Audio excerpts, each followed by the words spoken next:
today, so you'll get to see him involved. Yay. We begin our program with music, and today we're led by 4 musicians from our team: Linda Ruff, Don Murphy, Jevin Powell, and Trish Bostrom, followed by an inspiration by Tom Mustaros.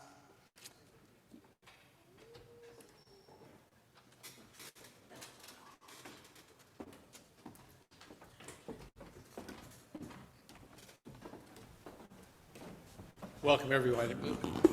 Linda is not here today, as you see. Second of all, in honor of the fact that His Honor is going to be here, our rightfully elected servant, mayor, we're going to sing Seattle. So please join in and sing.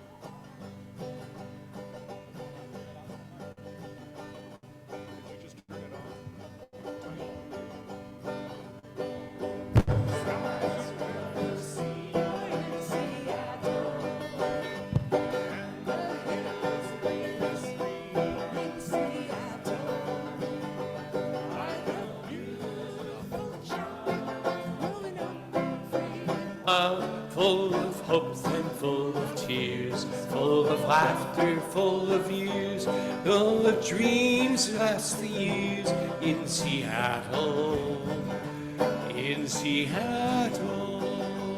Well, you know, that sounded pretty good, but you can sing it much more loudly than that.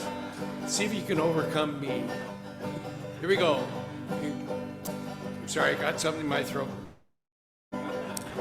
The bluest skies you've ever seen are in Seattle, and the hills the greenest green in Seattle. Like a beautiful child growing up free and wild, full of hopes and full of fears, full of laughter, full of tears, full of dreams to last the years in Seattle. In Seattle. Great.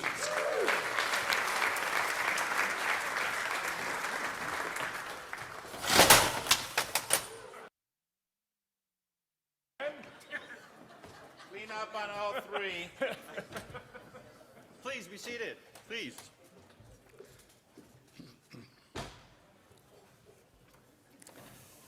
While we have a moment as Ken cleans up aisle 3, I just want to mention that Ken and I share something in common, is that we both live in Edmonds. Yay! And, you know, so if there's one of the wonderful parts of being in the Seattle community is that you get to live in Edmonds. Is Heather Fitzpatrick here? Is Heather somewhere? Heather is also an Edmondsite. And so it's nice to have these colleagues. And Bill Center used to live in Edmonds. And so we count him as an alum, though he moved to Mukilteo.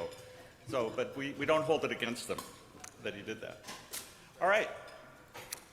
So as I reflected on our program for today, my thoughts led me to thinking about leadership. I believe we are all in positions of leadership regardless of our position in an organization.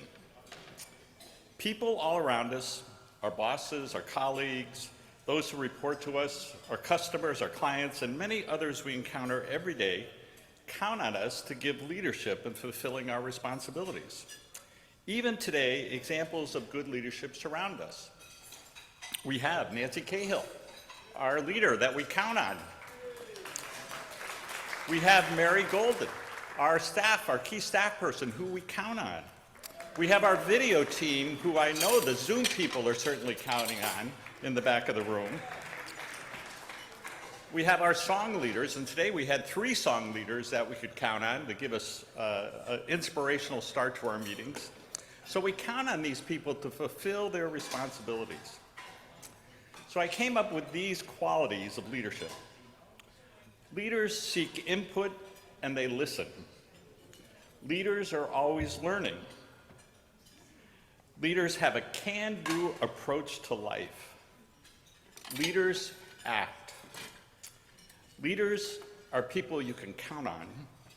Leaders take responsibility. And leaders are willing to serve. There are other qualities about leadership, and I'm sure all of you know them and have them yourselves, and you would make a list that would include these and would include others.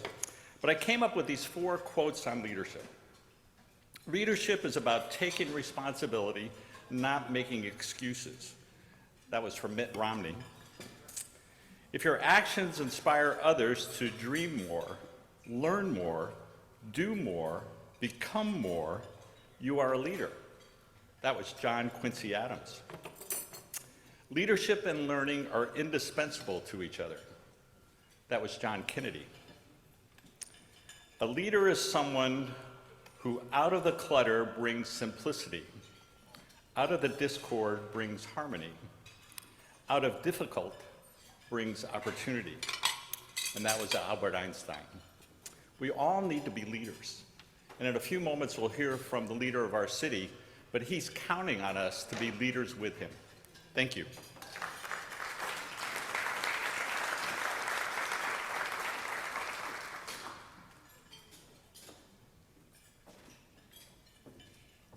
Thank you, Tom, for your very thoughtful and inspiring words.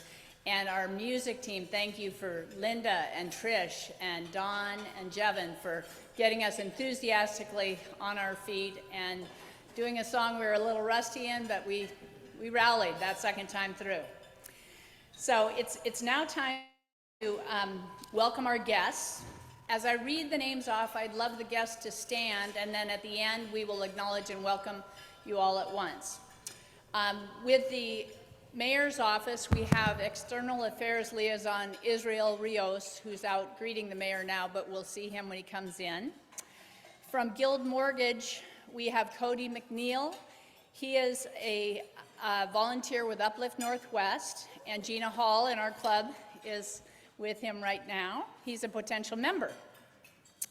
We have Jennifer Worth, a guest of Sarah Weaver. She is on the board of directors at the Rainier Valley Food Bank. We have John Teal, who's a guest of Ani Black. Welcome. We have Dr. Joseph Zimmer, a dentist. He's a guest of Fedva Dickman, and he is a potential member. We have Bill Hogan, who really likes us now. He's come several times, and he's a guest of Doug Seto, so we look forward to having him. He's with Seattle U Athletics and also as a political consultant. We have Adriana Clifton, prospective new member and a guest of Faith Ireland. We have Marianne Chrissy, yay, good to see you, Sten's wife, and Sten Chrissy's wife.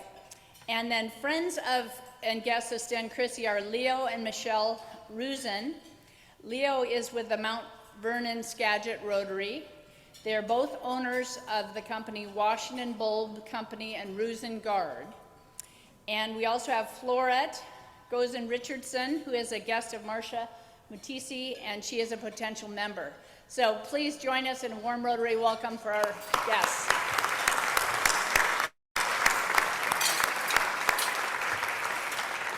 I have another guest. Tell us.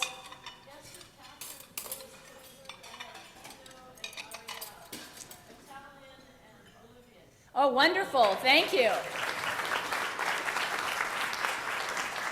You have the distinction of traveling the furthest to this meeting, so welcome, welcome. They're from Edit Projects, a nonprofit based here too. Wonderful. Thank you. And for our short program today, we have club member and past president Sten Chrissy to share some reflections about September 11th, 2001. Sten?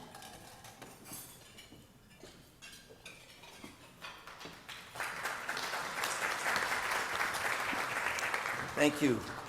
You know, before I begin my remarks, there's times in life when the world has changed and things just don't seem right. And I have that feeling about this meeting today without having Don Kraft participating. It's just a transitional moment. So, if December 7th, 1941 is a day that will live in infamy as President Roosevelt characterized the day Pearl Harbor was bombed, then certainly 9/11 is its evil cousin. Numbers alone tell the story. 4 souls shy of 3,000 perished on 9/11. 25% more than those who died at Pearl Harbor. Today, I'm honored that Nancy has asked me to offer reflections on that time in our lives. All of us have lasting and horrifying memories of that day. If you happened to watch 60 Minutes this last Sunday, you saw it again, recreating the pain and the horror you felt 22 years ago. In the 60-minute interviews of first responders, you heard a fire captain send his own flesh and blood brother into the North Tower, even while both knew the likely outcome. You heard pathetic screams to 911 operators for help that ultimately did not come. You saw individuals leaping from windows having decided which way they would prefer to die.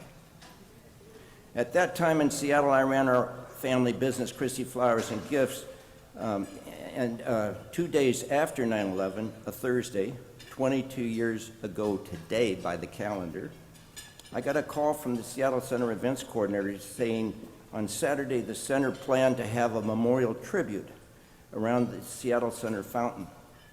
For that purpose, they were asking all the florists in the Seattle area to donate all their surplus end-of-the-week flowers.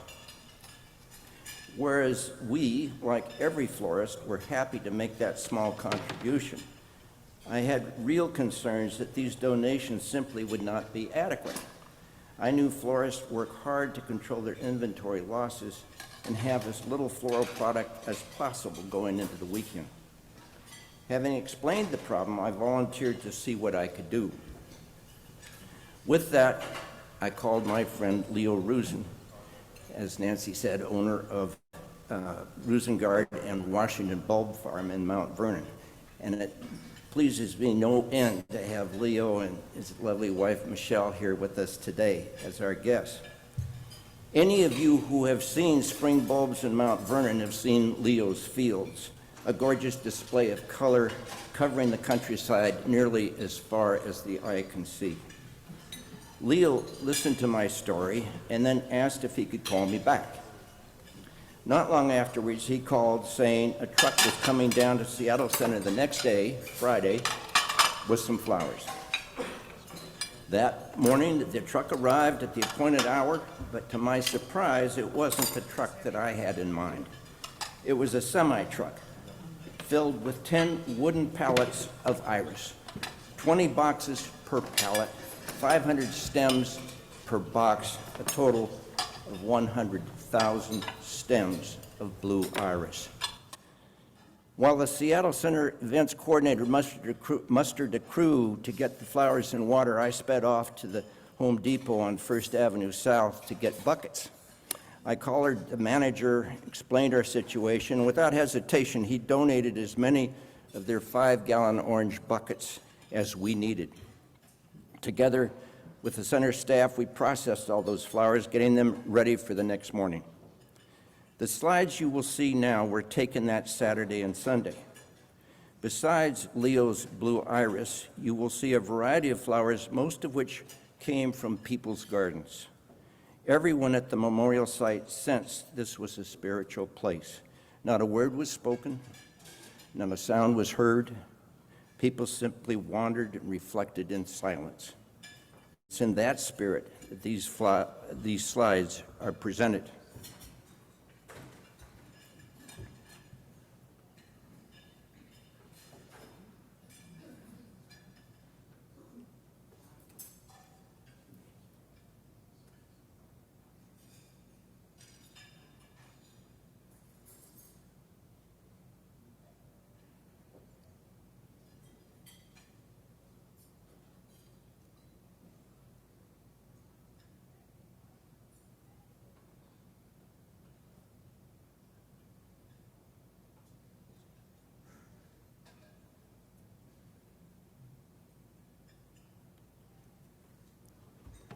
The piles of flowers in the slides stood about 2.5 feet high and extended out 6 to 8 feet from the fountain. The solemnity and tranquility was deeply moving. It was a spiritual antidote to the horrors of 9/11, 9/11.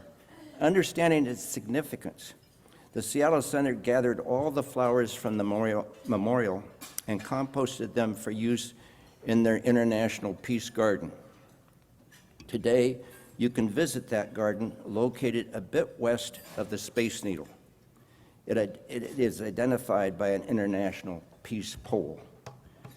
To paraphrase Robert F. Kennedy, let us make the tragedy of 9/11 be a tool for the living to gain wisdom, not a guide for living in hatred and violence.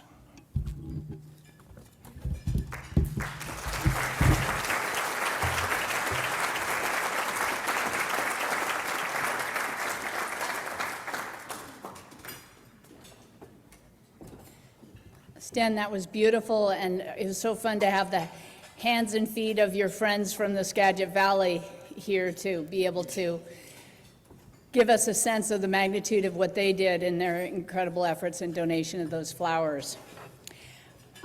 I think that the best way we can honor the heroism of those that prevented a greater loss of life is saying, we will never forget.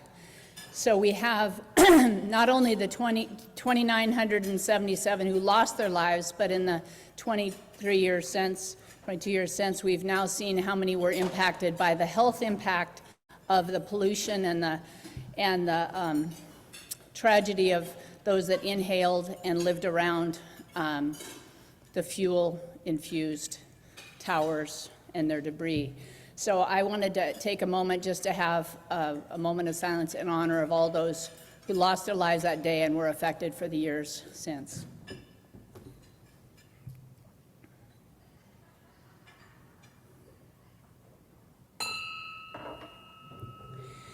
Now is the time to welcome our esteemed mayor.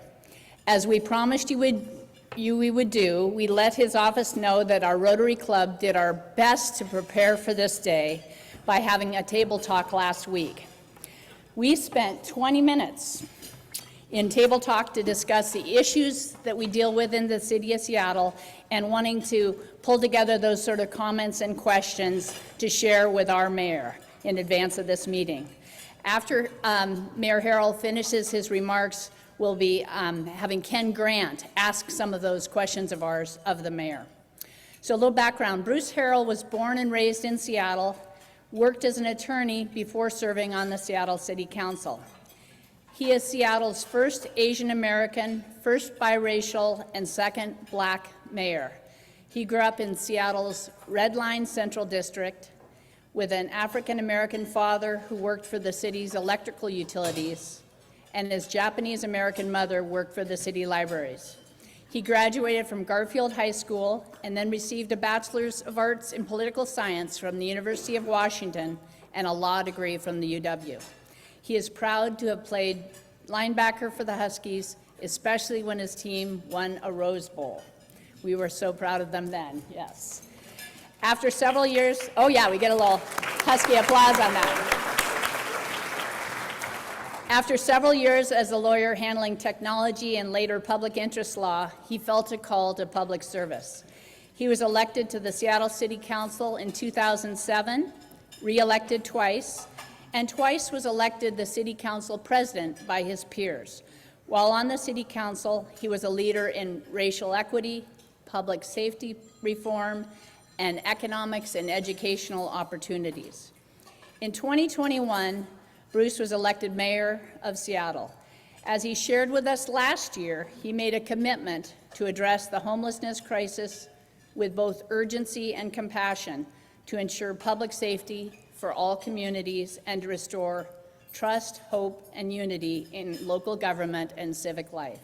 Today, he will share more about the progress made in those areas. Bruce and his wife, Joanne, are proud to be the parents of 3 children and the grandparents to 2 grandchildren. Please give a warm Rotary welcome to Mayor Bruce Harrell.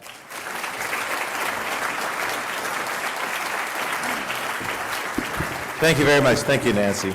Very warm introduction. I deeply appreciate it. Thank you, all Rotarians. What wasn't mentioned in the bio is my wife was once a Rotarian and a proud Rotarian for many, many years. I didn't make the cut, so sorry, didn't pass the test. But I want to thank you for building a community in Seattle, building a community around faith and kindness and philanthropy, commitment, all the values I think that will make us a world-class city. And we are a world-class city, and I don't let anyone say otherwise. I've had the opportunity as mayor to speak to almost every cabinet member, including the president and vice president in the White House, and I asked them the simple question, what do you think about Seattle? What's your impression of Seattle? 2 weeks ago, I had about a 2-hour lunch with the Housing and Urban Development Director, Cabinet Member Marcia Fudge, and I continue to press upon them the brilliance and the commitment of this great city, not just in terms of the people, but in terms of the actual business innovation, the economic development, the tough discussions we have around race and social justice, climate change, educational policies, that we are indeed a world-class city. So what I'm going to do is give you some bullet points on what's happening in the city, but I will forewarn you that, quite frankly, no matter what data I share with you before we have Q&A, it is all for naught if you don't feel safe and you don't feel welcome, and that you feel we're having in another trajectory. Feelings are not necessarily data, they're data points. But I will describe to you the data because as a technology lawyer, I'm driving certain outcomes in this city based around the values that I think we all share, but I'm driving activity and I demand certain outcomes. If you may see in my administration, I hire a lot of talent around me.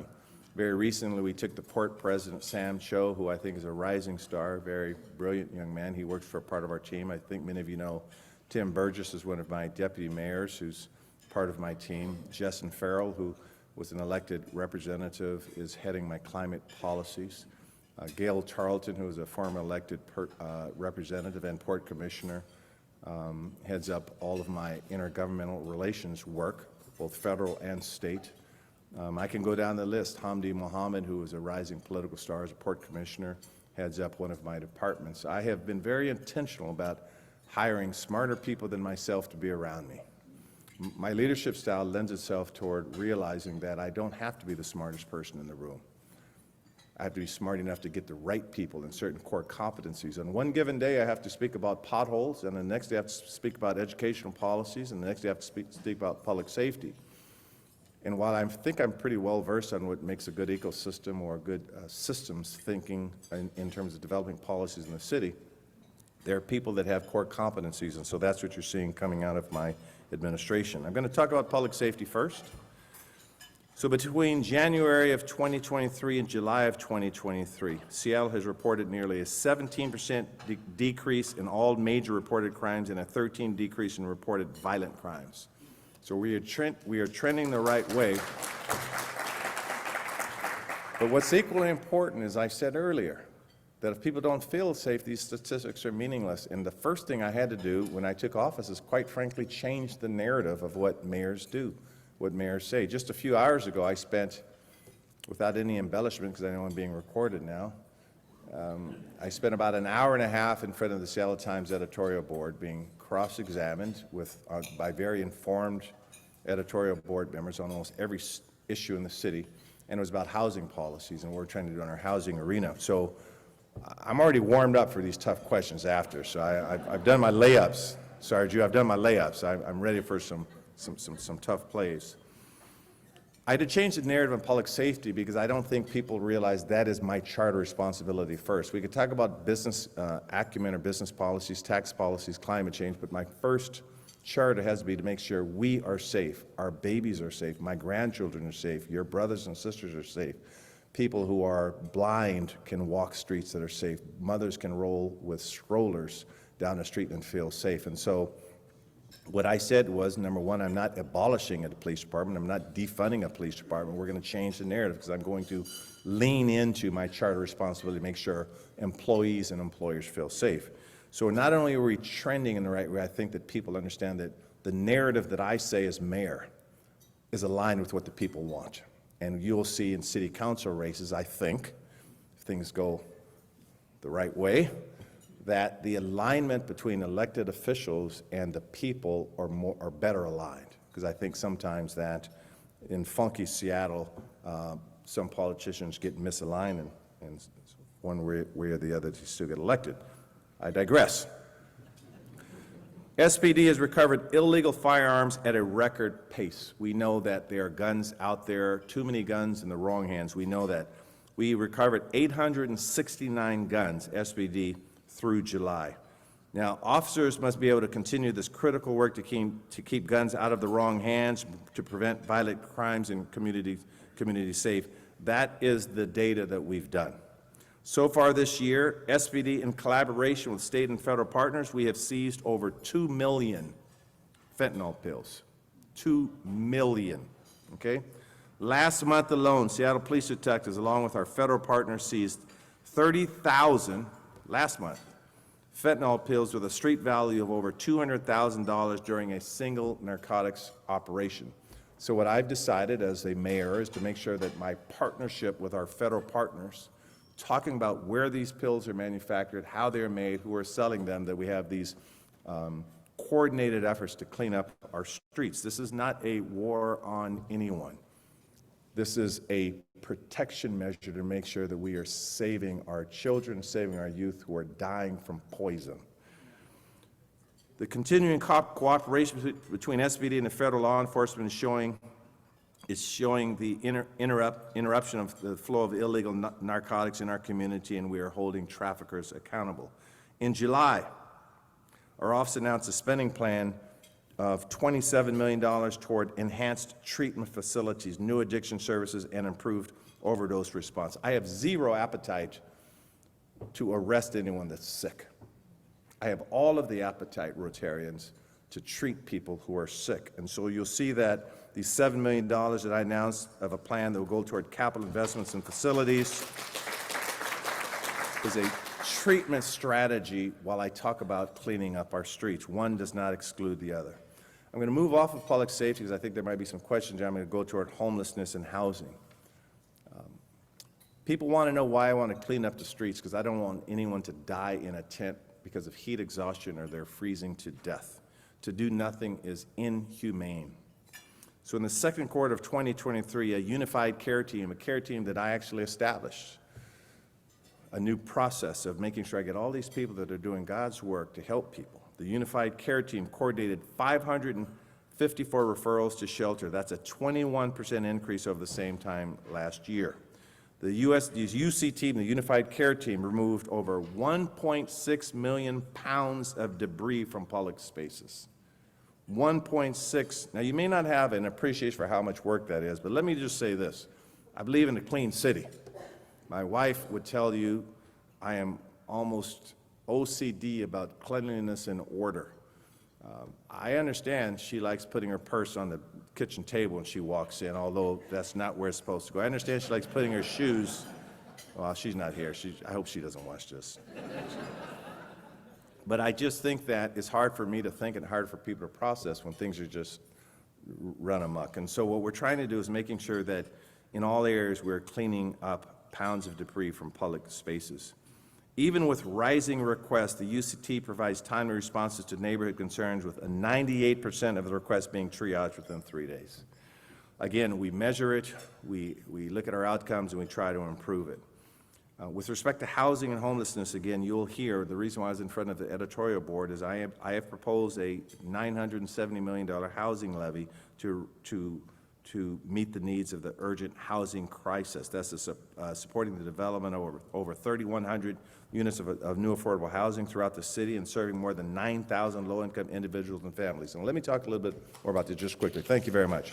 We negotiated this deal. We went to everyone that touches housing, whether they're affordable housing developers or people in the housing authorities, advocates, climate advocates, business community, chamber representatives, developers, for-profit, everyone in the gambit of housing, and said, this is what we have to do to address the issue. Yes, it's really cool that some very wealthy people could live in Seattle, but you know what's cooler than that? It's when a teacher and a nurse could live in Seattle, and that's cool stuff right there. When a food service worker could live in this city. And so you look at the components of this housing levy, and I'm asking our city to step up. We are one of the wealthiest cities in this country. Don't get it twisted. Per capita, we're one of the wealthiest.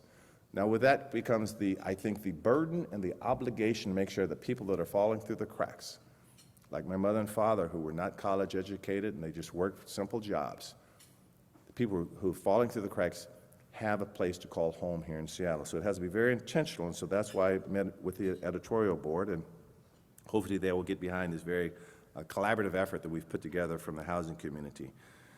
I'm going to, my last segment of thought before we go to Q&A is going to be my downtown activation plan. So you're seeing a lot of activity downtown. Last night was really cool, and you have to see this. So City Hall Park, which I think we all could agree for the last 25 years has been the armpit of the city. City Hall Park's right next to the courthouse. It has not been go there now. Go there now. Last night around 8 o'clock, and every night between 8 and 10, you'll see a new kind of art, and it sort of makes these trees come alive with lighting. And you could take your kids down there. It's around 8 o'clock, and you'll see what I'm talking about. We went down there last night. We held a press conference, and it was clean. It was cool, and to me, that's symbolic of what we're trying to do here in Seattle. We're trying to activate. And so our downtown activation plan, we took 30 vacant storefronts downtown. We brought in small businesses, particularly from women and minority-owned businesses. We put up art installations. You know who's my enemy in this city? Plywood on windows. That's my enemy. I don't like seeing shut down businesses, and so we're trying to activate these areas. 70% of the entrepreneurs participating in our Seattle Restored program, where we're filling vacant storefronts, are women, and 74% come from people of color communities. And to date, 11 participants of Seattle Restored have signed long-term leases to remain in their spaces. Again, this is policy work we're doing to get our city back. The city and uplift, I'm going to go to graffiti, my other favorite OCD problem. I do not like graffiti. I'm hit, well, what's the difference between art and graffiti? Graffiti is unwanted. That's the difference between graffiti and art. And for me, it's symbolic of what we're trying to do is understand the culture. I'm trying to have conversations with folks that want to do that. You heard a tragic story about a young person dying on the monorail doing that breaks my heart. So I'm trying to understand why a person that may have some artistic inclinations, why this person wants to deface property. And we're trying to give them canvases. So at the city park last night, you'll see another area where we turned it into a beautiful canvas. So as we try to figure out how we can abate graffiti and get our city clean once again in terms of levels of a graffiti, you'll see we struck an unprecedented partnership with Uplift Northwest, and we announced a partnership to pilot 3 graffiti abatement teams with an emphasis on removing graffiti, particularly in the Chinatown International District as well. So our economic diversification is part of these efforts. By the way, you see, so I'm rambling because I'm trying to close. What we're trying to do is look at all my policies when I talk about One Seattle to beautify the city.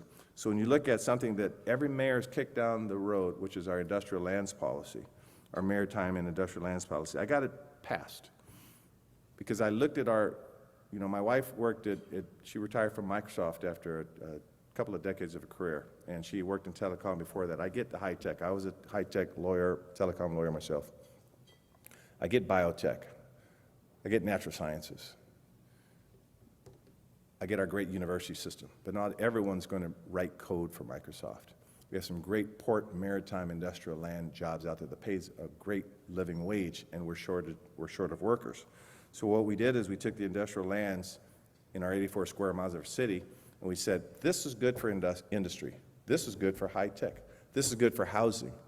And I didn't kick the can down the road. We said, this is what the city should look like. And most importantly, it has to be safe. So that policy that we got passed on the council that I proposed will create also 35,000 new jobs and 3,000 new homes over the next couple of decades, all with what I think will be a beautiful vision for what this city can become. Last, in closing, which is the favorite words coming out of a politician's mouth, I'm sure. In closing, before I do some Q&A, is I have a great philanthropic community here. I had some conversations just last week in San Diego at the National Conference of Mayors. I talked to the mayors from all over. What's happening down there? What are you guys doing? Let me tell you about Seattle. Get some of the best ideas of what to do and what not to do. And we recently announced a waterfront gift of over $45 million in the greenway improvement between Myrtle Edwards and Centennial Park, hoping to build a world-class destination for 2026 World Cup. And so that's south, that's north of Pier 62. $45 million from a few individuals, two individuals, Melinda and Mackenzie. Yeah, I'm on a first-name basis with them now, trust me. Trust me. Because they see something here in Seattle that is worth investing in. They realize that I am bullish on parks. We have actually rated one of the best park systems in the country. I love our parks. It's where I was mentored, where I learned how to play sports. So I have a great philanthropic community, great civic community. So in closing, I thank you, Rotarians, because you are you're doing the work that I need to be done. You're building community. I'm not afraid to talk about faith. I'm not going to hit you over the head with a Bible. I'll tell you where I get my strength. People say, how do you do this job? You have 14,000 employees, a $7 billion budget. And by the way, everyone has the answers to these questions. All you have to do is ask them. They'll tell you how to do your job. Well, I get up every day because my North Star comes much higher than north. It comes from above, and I know you know what I'm talking about. And I believe in this city. I believe in the people in this city. Good. I tell the other mayors, I'm given a good hand. And Rotarians, you are part of that hand. So thank you for having me, and I look forward to some questions.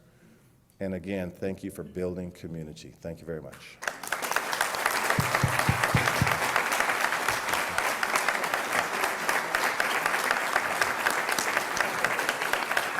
Thank you. All right. Well done. Thank you. You've obviously done this before. Good job. As Nancy said last week, the club had a bit of a downtime, so we had the chance to chat about some good things to throw at you, and you've already sort of answered some of them. So I'm going to pick up exactly where you just left off. But curious if, how many other cities face what we do? Is there a trend? Is there, I mean, are you the only one? I'm suspecting you're not. Yeah. So, you know, I'm sort of unashamedly patriotic about our country. And if you look at major cities, many of them are struggling.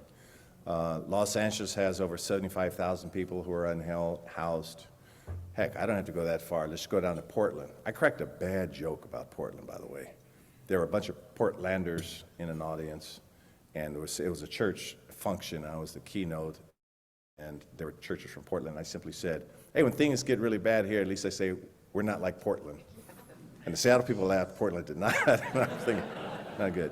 I think major cities are dealing with this fentanyl poison, income inequality. If you're an affluent city and you're an educated city, we're a very educated city, that people fall through the cracks. I don't think there's any major city, from New York to San Francisco is a good example. Now, I also believe that, as I've told President Biden directly, and this is no kidding, and Vice President Harris, when she was here just a few weeks ago, that the answers to our country can be found here, because we are educated, we are compassionate. Like it or not, I don't care what political spectrum you are. I always say the conservative people in Seattle are liberals in Texas. So we have a good hand that we're dealt here in terms of coming up with the brain power and the resources to help. But we're not immune to it. I mean, I tell you, when I walk these streets and I see what I see on 3rd Avenue, when I see what I see, I don't know if it's anger or fear or sadness that I begin to emote with. But I do know that it's intolerance that I cannot tolerate. I want to get them help. And I know this is a long-winded answer, but I have to tell you this. I have police and fire. I have transportation. I fix potholes. I'm not in the health spectrum. We're not a continuum of care organization. I need you to understand this, that the county is the continuum of care, that the federal and the state are in the health world. Some cities like Berkeley, they have their own health department. We do not. We have a board of health. Since 1951, this construction was made. It was under Mike McGinn's era. There were some refinements made, but I think that model is broken. So when you see sick people out here, they're looking at this mayor, because he's a high-energy person, to fix it. But it's a square peg through a round hole. And that what I'm trying to do now is look at, that's why I could tell you in 1951 how it's constructed, because I'm doing a very deep dive on systems change, on how I can address people that are sick. Again, I said I have no appetite just to arrest them. And that's the struggle that other cities are doing. At the National Conference of Mayors, that was the topic, is how cities are being blamed for the problem, but they don't have the resources. So on the federal level, on the state level, and the county level, I'm doing a deep systems thinking, because if I'm gonna take the blame, give them the resources to get the work done. Because every time I see someone sick, you know what I want to see? I want to see a health worker right there. I want to see someone from the faith community right there. Not 1 day, 2 day, 3 days, 7 days a week. I'm willing to pay for that, by the way. So we're not immune from what's happening in other cities, but I think our answers lie here in Seattle. All right, so with Beth Knox and the Sports Commission sitting right behind me, I will promise you she did not pay me $20 for the next question. This came from the group. What is your vision for building on the success of the MLB All-Star and maintaining momentum? Yes, I'm all about the momentum, and I saw who you just slapped, 5-2, by the way. So, first of all, we got to get our. You remember when the Mariners were in a slump a little while ago, and they actually got booed? I said, I will never boo our Mariners ever. So it would help if they do get a little more momentum going again, by the way. And we didn't exactly knock it out the park on our first Seahawks games, but I digress on our first Seahawks games, but the Huskies are someone to be proud of. What we have to do is we have to realize that in Seattle,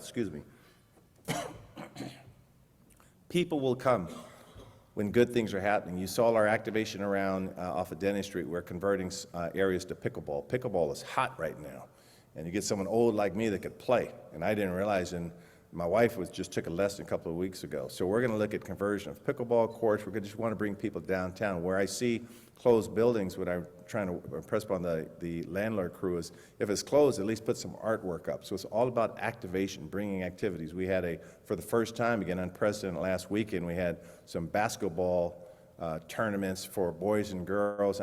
Dave, I don't mean to pick on you, but Dave and I grew up sort of being Uber drivers or Lyft drivers for daughters who were very standout in basketball. Thank you very much, Dave. Thank you very much. We realized that basketball, of all kids from all sizes, that brings parents out and brings activation in areas. So what we're doing, and I hired a superstar, AP Diaz, out of Mayor Garcetti's office from Los Angeles. What we're doing with our Parks Department, we're trying to activate as much as possible. So when the FIFA games come here, and by the way, 2026 is going to be here at the blink of an eye. So yesterday I met with the Julie Tim from Sound Transit, the head of Sound Transit. I said, we have to start doing our hard planning now for our transit, our light rail. So keep the momentum by activation, coming up with new creative ideas, converting assets that are looked at one way to a new use right now in a new paradigm. That's what we learned from COVID. We have to think totally differently. So that's how we're keeping our momentum up. And a Taylor Swift concert or Beyonce concert tomorrow doesn't hurt, by the way. So you're seeing record numbers of some of our concerts, and we're promoting this stuff. And I have leaders in this room that are doing an outstanding job. Our sports commission and others are just doing an outstanding job of keeping us on the map. This is becoming a go-to place. When Taylor Swift sold out like she did, the other big names come. And that's revenue for us to fix potholes and to hire police officers. So it's good stuff. All right, next. How can Rotary help to recruit more police officers? How can you engage the public in your recruitment efforts? How can we help you? Sure. I think two things come to mind. And by the way, our recruiting numbers are getting up. We're getting about 6 applications a day. We looked at streamlining the process, even from the physical part to the aptitude part. We're looking at, without lowering the quality of officers, how we can do that internally. What you can do is a few things. Number one, simply recruit. There might be people that you know that said you may want to consider a career. My first cousin, I had a first cousin, our fathers or brothers that had a career with the police department. She was an African-American female. She rose to the ranks of captain.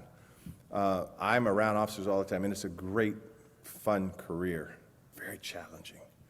And I'm trying to make it cool again. So that's the first thing you do. Send them my way. Literally send them my way, because I even sit down with people and say, you may want to consider a career. Sometimes I'll see someone doing security work, like a security guard or someone like that, and I say, hey, would you consider this? That's the first thing you could do. The second thing is, and again, I would ask you to contact Tim Burgess on my cabinet, that often those that that come as laterals from other cities, their partner or spouses may look for employment. And if you're willing to not hire them, but just assist them in the roles, you may know how to do that. So I'm looking at employers to see if you would help us partner. This is a big decision coming to Seattle if you're coming from a different city. So you could open up the doors on the spousal support as well. That's a big deal. They come here, they relocate here, they're taking this job, and their spouse has no connections. And so that's another thing you can do. Heavy. Gun violence. You touched on it just a fraction. Can you go a little bit deeper at that? Things that are being done, things that can be done better, your vision for that? Sure. I need everyone to understand that under current law, our state legislatures, they control that space. That's the RCW 9.41.290. That exempts cities or mayors like myself from getting into the space of regulating gun issues. We have too many guns in the wrong hands. Our country has a history of guns. I don't know how else to say it. And I've been to other countries, as has many of you, where they are not founded upon the same principles. Now, I'm not suggesting we go out there and seize everyone's guns. I understand constitutional law. But what I'm asking for, and you're going to hear more support, is I'm asking for, I want to put something on the ballot eventually, within the next couple of years, to allow cities to stop from being preempted. In other words, give cities a role in the regulation of guns. Now, what would I do with it? Thank you. It has to be put on the ballot. Now, every single year for the last 12 years, we put that on the agenda. We put it on our city legislative agenda. Remove the preemption for cities in this area, 9.41.290, but it never gets passed. And we have some outstanding legislators in our legislation. But remember, we have a big state, and some people may not believe that cities should be into this area. I do. So and what would I do with it, by the way? I'll do something as simple as this. I give my police the right to remove a gun if someone's intoxicated. That's not that novel, right? We know most gunplay happens when someone is either high or intoxicated. We could take their car keys away, but we can't take their gun. I could go through 10 or 15 things that I would do if mayor if I had the ability. I'd strengthen even the background checks on who should own guns. But I don't have that control. So I have to play long ball, not short stuff. I mean, we're doing all the right stuff. I'm investing in community-based organizations, people that come from the hardened life to help me. And that's what happened out of Safeway. These were people who were doing God's work out here. They came from the tough community, and many of them were shot at by some other people. And they're still back out there because I was out there with them. We're looking at kids that have untreated trauma, that may not have the right safeguards around, who are predisposed to this kind of violence. We're doing the right things, but I'm still flirting around the edges of this gun crisis. So it's time to play big ball, Seattleites, and I think that we need mayors to be able to get into this area, and I'm not afraid to say that. So I hope to get this preemption law off our books, our state books. All right, we've got 4 minutes left, and I've got a couple of questions. The next one's kind of tough, so maybe we do it in the top 3. What are your ranking of problems that need to be solved? Let's do the top 3, not the top 30. Do a sort of bullet thing. I'll just say public safety, number 1, that I want everyone to feel safe, not just statistically to look at the data. I want everyone to feel safe, number 1. The health crisis, the fentanyl crisis was tied into crime. I want our streets clean. Okay, I don't want to see people out here dying like that. The housing and affordability crisis, as I said earlier, I want everyone to be able to live here. My mom and dad lived here, and their demographic wouldn't be able to live here. Education, right? I don't have my phones on me, but with Chat GPT and AI and the phone, right now, education could be the equalizer. And our educational policies, everyone in here, I would venture to say, has some form of education. It could be formal or informal. So I, as leader, have to realize that as we talk about all of our problems, we have to double down, and we have to want to have one of the best educational systems around here. Climate change, tree canopy, I'm going to go all in on every aspect of it, and that's the challenge. It is hard for me to just go through a pecking order, because even if I have a highly educated person living in a good house and our planet is dead, what good does that do for our grandchildren? So it's all part of the ecosystem, but I think I should have rattled off a few of the things that are hot and dear to me. All right, last question. I got two. What do you love about this job? You're welcome. You know, I'm in a fourth quarter of my life, as are many of you, by the way. And I could actually make a difference. I mean, I don't know if you ever, sometimes you wonder, is it all worth it? And you can make a difference. I think what I like about it is when I see the kids, I go out to visit the schools, and I see them so full of vigor and life and hope and optimism. I realize that that's all we have is our hope and our optimism. That excites me. It makes me bouncy. And I like the ability to really to actually get some things done. And if I fail, I'm willing to take that risk. But at least at the end of the day, I'll say I went all in, pushed all the chips on the table. And I like that about this job. Now, is the second question what I don't like about the job? Because I can hum a few bars. No, I'm just kidding. I'm just kidding. You've got 30 seconds. Okay. Do you want to touch on that? Because I was trying to for the positive. And you're doing a marvelous job. Thank you very much. Well, I will end it on a positive note. The fact of the matter is, and I don't whine much. I'm not a complainer, never have been. People on my campaign, they've known me since I was 8 years old. I have a lot to whine about, by the way. I mean, I was, my bio said I was half black and half Japanese. And I'm going to ask you just by show of hands, is anyone half black and half Japanese in this room? I didn't think so. So you grow up in a country that's obsessed with race. You grow up with parents that weren't educated, so maybe they didn't get invited to the right parties or something. And kids could be vicious, man. They could be mean.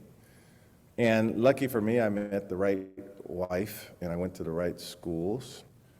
But people are so intolerant. I'll say this. I was, I think, the 8th leading tackler in Husky history. I was a good football player. I'm not even that big. I'm pretty tenacious. I fight pretty hard in what I believe in.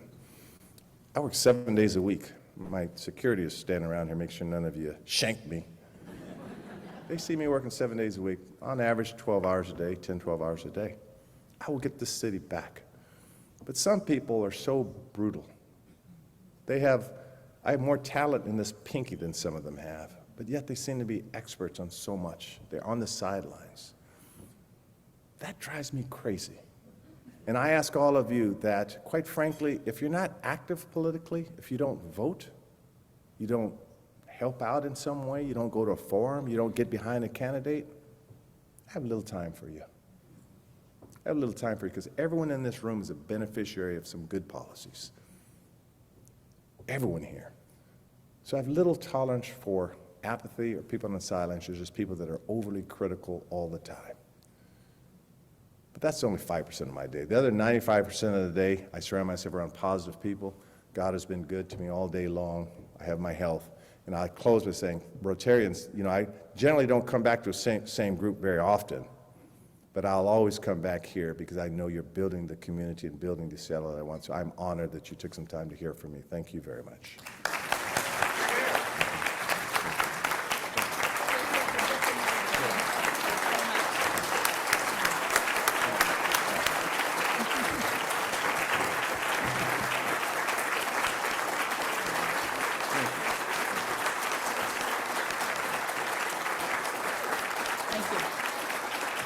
Do you think he would qualify to be a good Rotarian? Any hands? When he's done with his 12-hour day, 7-day week, 24/7 adventure, he can join us for the rest of the fourth quarter of his life. And in appreciation for you joining us today, we have made a donation to Harvest Against Hunger of 600 portions of nutrient-dense produce. And we're grateful for what you do and grateful for what they do to help this community. And just thank you for being with us, and thanks for being flexible with our questions for you, too. Thank you. Thank you.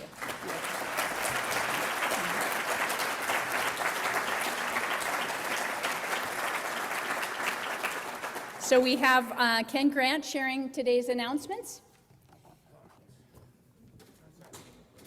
10 seconds, that's right.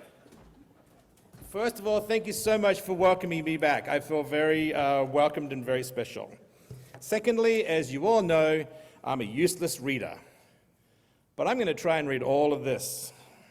Mark your books. September the 20th, presenter Mike Heavey is a retired judge, CEO, and co-founder of Judges for Justice, an organization that works to help innocent people get out of prison. To remember his name. To date, the organization has been able to, thank you so much, Mayor Harrell and Israel, and the guy with the gun. Heavey will speak about the organization and the current work they are doing towards this cause. So mark your date, mark your calendar, 20th of September. On the 27th of September is Zoom only with Dr. Doris Macharia. I warned you. This Zoom only meeting, long program with Dr. Doris Macharia, Senior VP of Global Programs for Orbis, an organization dedicated to combating blindness globally. That's kind of cool. If John was here, I would congratulate him on finding that speaker. The meeting will also feature a short program with our very own Heather Fitzpatrick with Wellspring Family Services, an update and a special announcement for club members. I like that. Whoever wrote that, that's a good little hook. Mark your calendar also then for October the 2nd. Show your support for Seattle 4, that's us, by donating to Hunger Strike. Our club's team will be hitting the lanes bowling. Mark's in Europe. You know Mark Wright has his own bowling ball and a bowling ball bag? But I digress.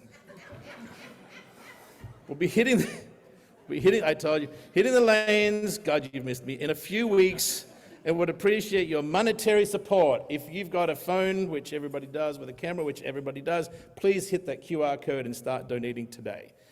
And then where is Virginia? This is awesome. Mark your calendars now for October the 7th for the first anniversary of the Pacific Northwest and what? God, time flies when you're doing a good job. That was not written here. Join us for a remarkable evening where we celebrate the incredible progress made by this club and sponsoring your club, which, by the way, this is cool. I don't know if you can all see this. See this tree? It's a tree. This is how many clubs this club has spawned and how many clubs those clubs have spawned.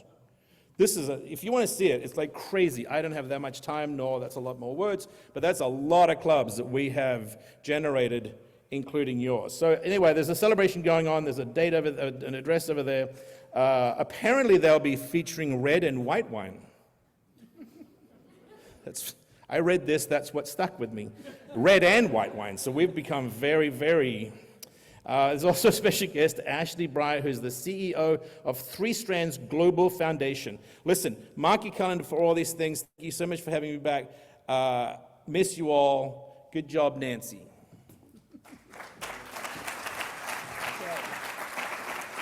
Thank you, Ken. I have one more announcement as a reminder about the upcoming district conference. It's for District 5030, that's the district we're in, to be held on October 13th to 15th in Victoria, BC. So far, we have 5 people who have taken us up on the opportunity to attend their first district conference with our club covering the $425 registration. So if you want to get in on that incentive, talk to Mary or me after the meeting, and we'd love to have you there. A number of other Rotarians have signed up, and we'll have a great group both for fellowship and a great way to meet many of the other 55 or 60 clubs in our district. Lots of great people there, and we hope to see some of you there. So, to close, in thinking about these challenges facing our city and our determination to work together to solve these issues, I came upon some wise words from Desmond Tutu.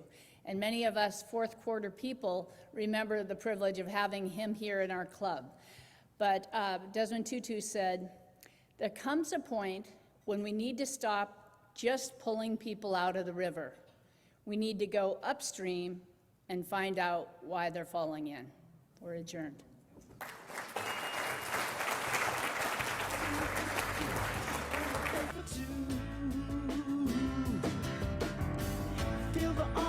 reaching out.